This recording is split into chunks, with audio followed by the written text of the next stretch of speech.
Malo le ngāru rue whatala whātu I se whapoponga o tala mai Ausetalia. Ua whaatātane le minista o le puipuinga Ausetalia Richard Mars se whaititinga o Havanoa I nisi o polokete le militeri le anga I atu le isi tala whatatau le tupe a o aveile wha mua le malo I le Pasifika.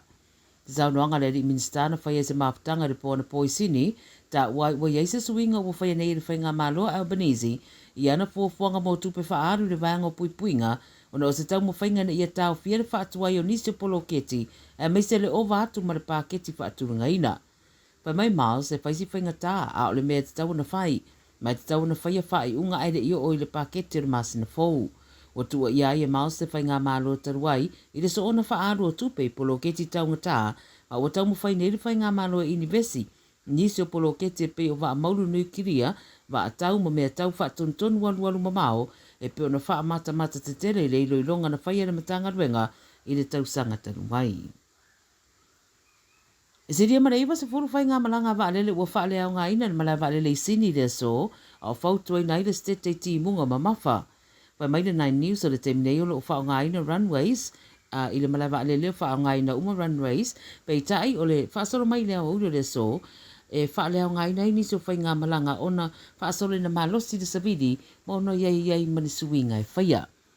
O le tero whainga malanga o whaalea ngā ina e mai tutonu lamo Australia domestic flights APR ma le whainga malanga whapa malolo o a fia. Whaamtaranga mai le so upo le malawa lele tūlanga lulu wao le tau o mafuai na whaatuai nisi whainga malanga ma whaalea o ngā ina fo isi ia ma uauna ia pāsese ia siaki anga I lana company wa lele o fuafua malangai mo li suinga ia lato whainga malanga pe a whai o iai.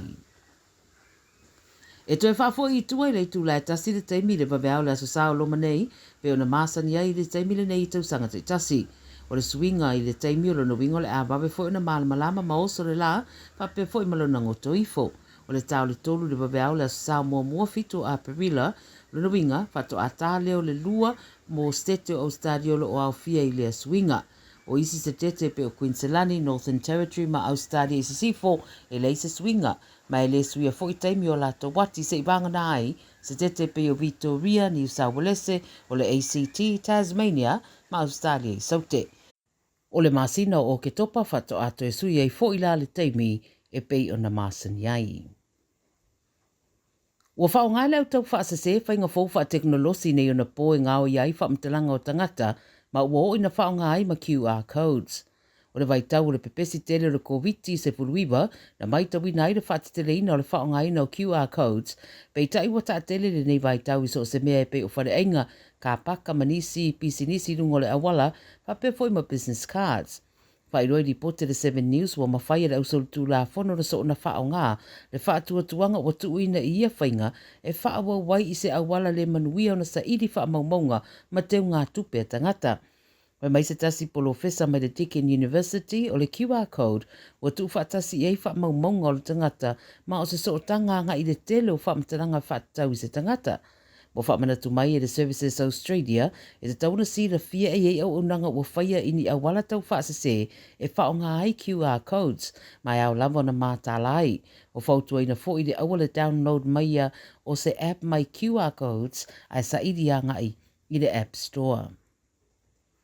Ma le tala mulimuri o sa vaenga o timunga mamafa wa fia I Australia I le aso ai mai se reitu I sae le wa afuai le tele o lapta inga mololonga mamatangi malolosi. O se lapata inga mo whaititili sa whalea o ngaina mo sini le waweao ana leila, pei tai ua whailoa le maa I tau o lapata inga mo timunga mamafa o lo iai fo I whaapea mamatangi malolosi. Mai le po ana po sa maita wina timunga I ngā tai whalo le atunu, ma o lo whaawau pea I le teminei. O le anga iatu I Newcastle ma pitonu ura ratane o lo iai fo isi lapata inga mo timunga mamatangi tō whaatau tau, a ua whautua ina tangata I anonofo I whale, ma alo fia le so ona whewa I se ibanga nao ni mapua anga tau. Pautua ina fo I aveta avale ia mātala I lo longa whaafosei, ma ia iei ni fuafuanga wha leo leo a tangata I no fuanga mawala lalo, e wawei o nā ngai ese, pe a fia ni lo longa. O le teminei lo iei li poti ua pele pawa pe ua motusia le ele tise, I le a aitele I sini, ia maolo o wha ngā soro pea ngā luenga whasoswani, a le vaenga o leo leo tine mu mai la tō le SES, a wā ia whasoswani tu inatu, I le mamalo le tunu o na o a fianga o le tau. Manuia tere le whai unga le vaiaso, whaaftai fwoi whaatas mai, i le whaopoponga o Tala Fou o le Radio Samoa.